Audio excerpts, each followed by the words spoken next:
The movie opens with a lawyer's car being vandalized, leading to a frantic escape as an unseen threat emerges. The scene shifts to Police Inspector Eva Torres arriving at a bloody crime scene where a body has been found in a car. Her subordinate Bernie is already on the scene, having been alerted by a neighbor. The victim is identified as Arturo Ferrer Puig, a 30-year-old man from Novelda who suffered multiple stab wounds, indicating a personal and brutal attack. Eva begins investigating, noting that the victim's wallet was untouched, ruling out robbery as a motive. Initial theories include mistaken identity, as a lawyer lives in the building, or one of the big three: drugs, money, or love. Arturo's wife, Maria Jesus, Mudge, a nurse, is brought in for questioning. She appears composed, leading Bernie to suspect she might be sedated. Mudge reveals that Arturo was unhappy about a recent renovation and argued with one of the workers. This lead is quickly dismissed as the contractor has an alibi. The investigation shifts to Arturo's personal life. His co-worker is initially considered as a potential love interest, but this is also dismissed. However, Mudge's friend Sonia reveals that Mudge has been seeing another man, Daniel, for a couple of months. Mudge confesses to the affair, claiming she didn't reveal it earlier to avoid upsetting Arturo's family further, especially since she had a previous affair with a man named Andres before her marriage, which almost led to the wedding being called off. This past incident caused significant tension with both families. Eva suspects Mudge's guilt, believing she orchestrated Arturo's murder with the help of one of her lovers. She tries to tap their phones, but her superior denies the request due to lack of solid evidence. However, Eva manages to obtain call records and cell tower data for Arturo and Mudge. The film then jumps forward 2 months. Bernie is tragically killed while investigating a separate case involving a body in a suitcase. The department chief, citing Bernie's close relationship with Eva, removes her from the new homicide case, transferring it to the organized crime unit. This angers Eva, who believes it's a personal slight and a dismissal of her expertise. Despite being sidelined, Eva continues to pursue Arturo's murder. She reviews phone data from Arturo's phone, revealing a text he sent to Mudge 2 months prior to his death, expressing his dissatisfaction with their relationship. This further fuels Eva's suspicion of Mudge. Flashbacks intercut with the present investigation reveal the deteriorating state of Arturo and Mudge's marriage. A year before the murder, their wedding is depicted with Arturo's mother expressing concern about the prenuptial agreement after Mudge's previous infidelity. The flashbacks show Mudge feeling stifled by Arturo's controlling nature and seeking solace in her friends and affairs. She constantly lies about her shifts to meet other men, including Andres and later Daniel. The conversation between Mudge and her lover Daniel is particularly revealing. Daniel is unaware of Mudge's marital status, and she eventually confesses to him after Arturo's death, shocking him. The wiretapped phone calls after the murder paint a picture of Mudge's emotional detachment and strategic manipulation. She discusses her grief with family friends, feigning distress, but then talks about her sexual encounters with Daniel in graphic detail, with Sonia, her best friend. She even tells her mother that she wasn't happy in her marriage and feels guilty for not loving Arturo the way she should have. Films show how Mudge's actions and words reveal her calculated nature. She manipulates those around her, including her lovers, while outwardly maintaining an image of a grieving widow. The narrative suggests that her desire for freedom and perhaps the financial benefits of widowhood outweighed any marital vows or emotional ties. The film concludes with Eva convinced of Mudge's guilt, although the identity of the actual killer remains elusive, leaving Eva to find the person who did the stabbing for Mudge. The title, A Widow's Game, aptly summarizes the manipulative and deceptive nature of Mudge's actions throughout the story. As Eva delves deeper into the investigation, the phone taps become crucial. The conversations reveal Mudge's chilling detachment. In one call just days after Arturo's death, she casually tells Daniel about her marriage and Arturo's murder, downplaying the gravity of the situation. Daniel is understandably shocked, as he had been planning a future with her, even looking at apartments together. This revelation confirms to Eva that Daniel was likely unaware of Arturo's existence, making him an unlikely primary suspect for the actual stabbing, though his emotional turmoil suggests he was deeply manipulated. Mudge's conversations with her best friend Sonia are even more revealing.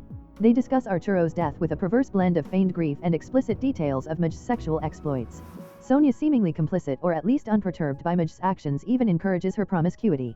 This paints a picture of a woman not only devoid of remorse but also actively enjoying her newfound freedom and the attention she receives. Further phone intercepts expose Mudge's manipulative tactics with her mother. She subtly guilt-trips her mother, lamenting that she didn't love Arturo the way she should have, creating an illusion of self-blame that deflects suspicion. This calculated performance highlights Mudge's ability to control narratives and elicit sympathy from those around her. Meanwhile, Eva faces mounting pressure from her new superior Javier Gil, who remains skeptical of her focus on Mudge. Gil, dismissive of Eva's gut feelings, continually emphasizes departmental protocol and efficiency. However, Eva, driven by her unwavering belief in Mudge's guilt and a personal vendetta to honor Bernie's memory, continues her investigation in secret, meticulously piecing together the timeline and the various lies Mudge has spun. The case is no longer just about solving a murder for Eva, it's a personal mission to expose the Black Widow and bring her to justice, even if it means defying direct orders. The next step is to find the physical evidence and the accomplice who wielded the knife. The film reveals the chilling manipulation behind Arturo's murder. A flashback takes us to an argument between Arturo and Mudge. Arturo discovers Muj's affair with Daniel through messages on her phone, leading to a heated confrontation. He asserts his financial contribution to their home and declares he's leaving her and will file for divorce. Muj, unwilling to lose her comfortable life or face the social stigma of divorce in her conservative community, refuses to let him go. In her desperation, Muj confides in Salvador Rodrigo, a colleague from the hospital who is deeply infatuated with her. Through a series of manipulative conversations and texts, Muj paints Arturo as an abusive and controlling husband, even claiming she feared for her life and contemplated suicide. She subtly plants the idea of Arturo's death, eventually asking Salva if he would do it for her to free them to be together. Blinded by his love and desire to be her hero, Salva agrees. The planning begins.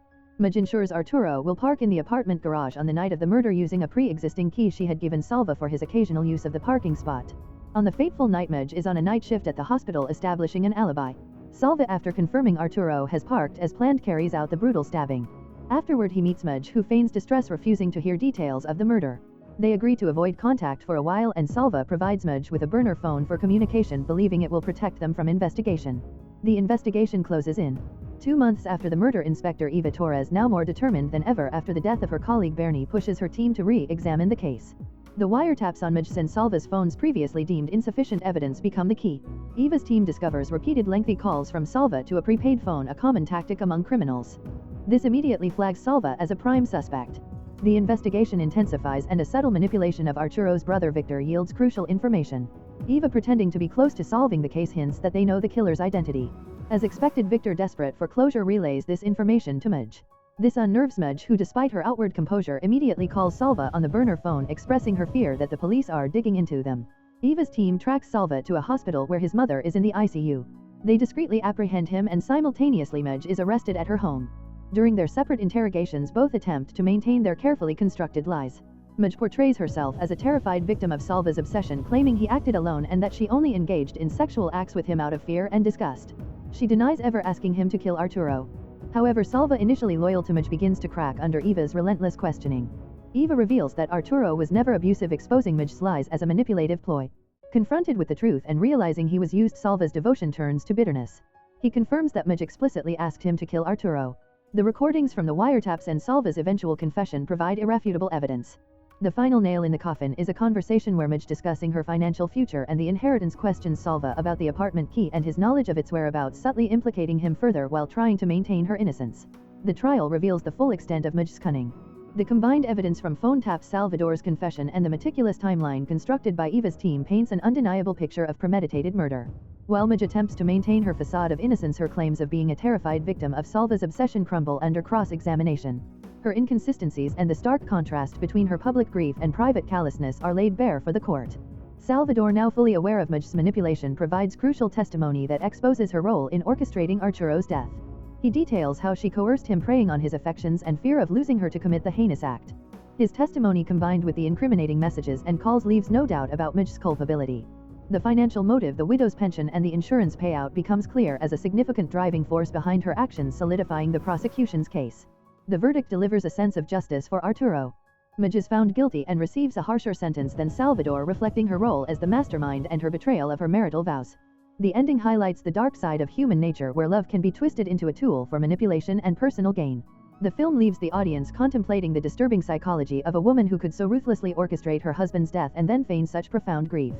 The film concludes with the aftermath of the trial. Salvador's sentence is reduced for cooperating, while Muj's is increased due to her relationship to the victim and her manipulative nature.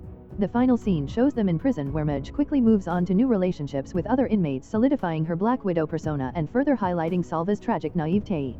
Eva Torres, having brought the truth to light, leaves the homicide unit perhaps disillusioned but ultimately successful in bringing justice for Arturo. The true events serve as a sobering reminder of manipulation, betrayal, and the lengths some will go to for personal gain. If you enjoy watching this video, then subscribe to Angel Recaps for the latest movies explanation.